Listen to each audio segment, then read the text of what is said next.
સરકારે ભારતમાં આવતા પ્રવાસીઓ માટે મોટા ફેરફાર કર્યા છે. તો નવા નિયમો અનુસાર પ્રવાસીઓ હવે વધુ કિંમતનો સામાન ડ્યુટી ફ્રી લઈ આવી શકશે.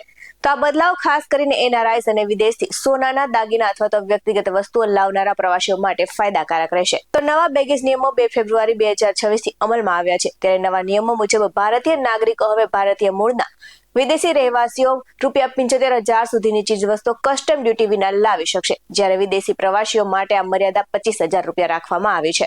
તો મહિલાઓ સોનું 40 ગ્રામ લાવી શકશે, જ્યારે પુરુષો 20 ગ્રામ સોનું લાવી શકશે. અને આ વસ્તુઓ વ્યક્તિગત ઉપયોગ માટે હોવી જોઈએ, વેચવા માટે નહીં.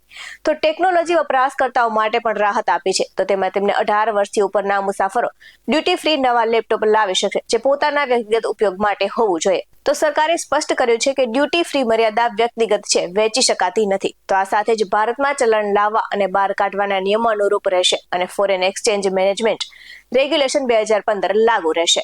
આ માહિતી રિપોર્ટ્સ પર આધારિત છે. BS9 ટીવી ન્યૂઝ આયોગે પુષ્ટિ નથી કરતું. નમસ્કાર.